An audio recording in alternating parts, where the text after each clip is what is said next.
Yan po yung mga inayos po namin. Tapos dito ko nilagay yung mga tambak naming angel. Tapos dito naman sa side dito yung mga nirituala namin. Tapos dito naman sa side dito yung mga panabit. Para naka-organize lahat mga bossing. Dito naman yung mga waterfalls. Tapos ayan po yung mga lantern, yung mga banner, yan. Tapos ito po yung mga stock po namin. Yan, tambak-tambak po siya. Tapos, dito na po tayo sa kabilang bahay. Ito po yun, yung kabilang bahay. Yan, magsasarado tayo ng mga ilaw. Yan, pati yung sa gate. Tapos, ito yung yung anak ko pong panganay, walang hilig po yun sa mga pets. Yan, sa mga isda, sa mga pusa. Wala po siyang kahilig-hilig po dyan. Ang hilig po niya, mga makeup. Eto, dumami na po sila ng dumami. Yan. Pero sa mga may gusto pumupunta dito. Yan. Oh, akala pakakainin. Yan may mga pusa po namin. Oh.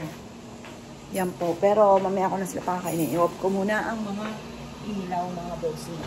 Tapos tara na po dito. Nakasalamin po talaga ako. Tinatanggal ko lang.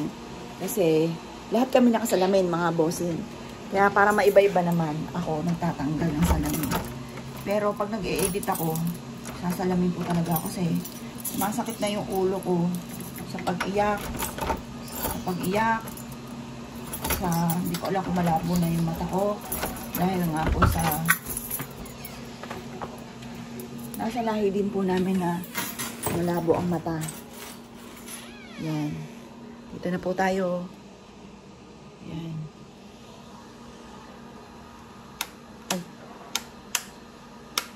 Yan. Off na natin. Yan. Ito po, ma-share ko lang.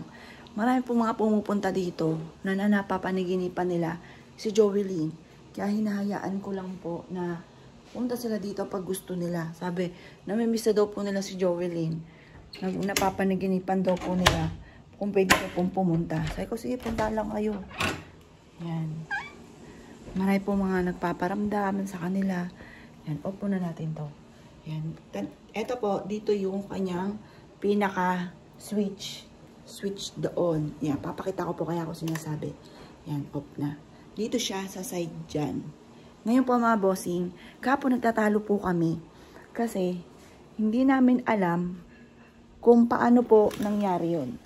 Kasi, eto po, kung mapapansin ninyo, yan pong Christmas tree niya, yung kinabit ang magjowa, nandyan po yan sa gitna.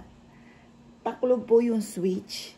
Pero, umurong po siya doon kung makikita nyo. Tapos, kita na po yung switch. Gumalaw po siya. Ayan po yan. Diba, ako po ay may shinare na video na sila po ay, yun nga po, ay nagkakabit ng Christmas tree. Ngayon po, nagtataka po kami at nagtatalo kami. Kasi ako lang naman talaga ang pumapasok dito at natatakot nga po sila. Ayan, kinikilabutan ako. Pero okay lang din dahil daw natatakot dahil anak ko po siya. Mahal na mahal ko yan. Sa ganyang kagandang babae, matatakot ba ako? Hindi ako matatakot. Pero syempre, iba po sila. Tapos matatakotin. Kahit mister ko matatakotin. Ayun, pati anak kong bunso. Pero ako, gusto ko pa nga po ay makita ko po siya. Yun, ang mga nanay, gano'n naman talaga. Ngayon po, nagtataka po kami, bakit umurong, bakit ay umano siya, mission siyang gano'n. Mantalang, yung pong switch, ay kitang-kita niyo na po ngayon, yung po yung switch. Yan po, yan yung pinagtatalunan namin. Kung sino nag-usod ng Christmas tree. Sa bigat po niyan, maaaring tumumba po yan. Kapag po yan, ay inisod ng tayo-tayo lang. Yan, kailangan may katulong yan dahil baka tumaob. Yan. Nagtataka po kami kung bakit po siya umusod. At nagtatalo kami kung sino po dahil pagkatapos ko po itong isarado yung ilaw, ay ilalak ko na yung pinto. Wala na makakapasok po dito. Bagamat binubuksan ko po itong harapan, pero nakalak din po yan. Nakalak. Ngayon po, yun po yung isa sa mga malaking katanungan po. Ito pa. Ito po, pinatatanggal ng mister ko kasi parang pag na daw nakikita niya ay parang siya kinikilabutan kasi parang ano nga po siya, sabi ilagay ko na sa kwarto, ito pong mga picture. Kasi yun nga po, ay lalo daw siya nasasaktan, naalala niya. Kaya ako naman, bilang nanay, gustong gusto ko siya nakikita, hindi ako natatakot. Kaya yan po. Ngayon po, ay teka, naalala ko nga pala. Magsisindi muna tayo ng kandila. Yan. Muna tayo ng kandila. Anak, love na love ka ni Mami. Umakit ka na sa langit, maging happy ka dyan. Kaya Papa Jesus na, mahal na Beren, mahal na Santo Niño, ang bahala sa'yo. Anak, love na love ka ni Mami.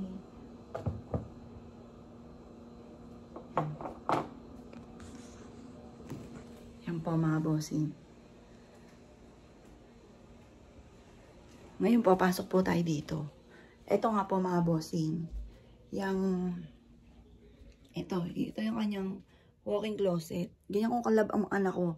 Kung ano, lagi ko sinasabi, sige, bahala na ako ng bahala mag-isip kung paano natin. Yung basta kung anong gusto po nila. Yun, ganun po. Ganun ako. Kaya minsan naiinisahan na mister ko, ano ba yan, ganyan, masyado mong. Pero siya ganun din. Kasi bumibili po silang dalawa pag nauuto ng anak ko. Bumibili po silang dalawa, nagmumol. Yan, may mga gamit pa nga po na hindi pa niya nagagamit. Ito katatanggal lang kasi binalik ng nanay kasi bawal po palang manghingi or mamigay or gumamit ng ng wala pang 1 year. Yan. Yan po yung mga gamit ng anak ko. Tapos, ayan yung mga pamuyod. Mahilig na sa mga kikay-kit. Tapos, ito nga po mga bossing. Tingnan nyo po ito. Ito yung tingnan nyo po kung gaano kalayo po ang inano po niyan. Oh, diba? Ang layo. Ang layo po niyan. Sabi po nila, kasi nakadikit po yan eh. Kami ang nag-ayos po niyan. Kami ang nag-assemble nito. Nakatingin ako dyan. Kasi mabigat po yan. Ayan po, tingnan nyo po. Ang kapal po niyan. Ang kapal po nito oh. Ayan o, kapal po niyan. Umisod po siya, mga bossing. Umisod, gumalaw. Gumalaw po siya. Kaya, gumanyan po yan o. Kahit ako po mag-isa, hindi ko po to kayang iisod. Dahil, makapal po siya, malaki yung kama. Ayan, kaya yan po, isa sa mga malaking question mark, gumalaw din po yan. Umisod din po siya. Tapos, etong mga ibang, ito, nilagay niya ng mister ko kasi mga gamit siya ng anak ko sa kabilang bahay. Pati yung ibang mga niya. Pero the rest, yun nga po pinakita ko dati sa CCTV po namin. At re-reviewin ko din po lahat yung mga CCTV namin dito. Dahil meron po kami CCTV dito. Ayan po, may CCTV po kami dito. Pero doon sa kanyang pagpapalit ng damit, wala. Pero dito, meron. Para kasi, minsan, natawagin ko yung anak ko, titignan ko sa CCTV kung nandito sa kwarto, ganon. Ayun po, kaya meron dyan siyang CCTV. Re-reviewin po namin dyan. Kung ano yung mga pinaggagawa po niya ng mga yun. Or, yun nga po yung paggalaw nga po nito. Yun. Tapos, ayun nga po mga bossing. Ito yung, tingnan nyo po kung gaano po siya kahilig sa mga makeup. Apaw po yan. Yan. Marami rin po akong mga naitapo na hindi ko alam dahil naglagpakan po sila mga bossing. Ito po ha. Nasa yung makeup. Ito. Ito yung may heart. Ay, teka. Huwag muna tayo dito kasi nga po, malakas po itugtugan sa kabila. Yung mga sasalta sa radyo. Ayan, kaya dito muna tayo, baka tayo madali ng copyright. Ayun nga po, soon i-video ko po. Papakita ko sa inyo kung ano yung mga natuklasan ko naman na mga ino-order ng anak ko na hindi maganda sa kalusugan, mga bossing. Na napaano po kami mga pack, kung umorder pa po siya mga bossing ko sa mga online, yung mga pang-slim, ayan, yung mga chocolate pa, pang-slim, na pack po siyang ganyan na ilalagay lang sa rep tapos ready to drink na. Yung mga ganon. Na napakadami. Pati mga chocolate, mga bossing. Ayan, kaya papakita po sa inyo soon. Kaya lang, ang lakas ng tugtugan doon. Yan, so ba na ilagay yung susi? Wala, nakalimutan ko na yun. Ayan po mga bossing, ilalako na siya. Pero mamaya ayusin namin to. Kasi pinatatanggal ng mister ko. Natatakot daw siya. Uy, puta! Dati naman, natakot naman ako eh. Ako biglang nagulantang eh. Ayan, mamaya po, nakakatakot. Yung mga biglaan doon. Pero hindi naman ako natatakot. Yung mga biglaang labas lang nila yun na nagugulat ako. Tapos, yung po nga, yung favorite na damit. Oo, ipiprame natin yan. Yung favorite na damit ng anak ko, na like ko, napapaniginipan na suot po niya, pero patay na po siya noon. Yung mukha po niya. Yan. May mga araw na parang hindi ko kayang hindi naiyak. May mga araw naman na parang napipigil kong umiyak. Nung isang araw, iyak ako ng iyak umaga pa lang. Hanggang sa gabi, ang sakit na ng ulo ko, sakit ng mata ko, nagkakasugat na po siya sa kakakusot. Ayan, ngayon po, mamaya, ipakita ko din po sa inyo kung saan natin to. Pero plano ko, dito ko siya ilalagay. Kasi sayang na may pinagawa ko. Ayan, dito daw po, parang naging mausoleo daw po itong bahay. Dahil nga po sa, nilagyan ko ng maraming picture. Kaya nagreklamo sila, dito ko na lang siya ililipat.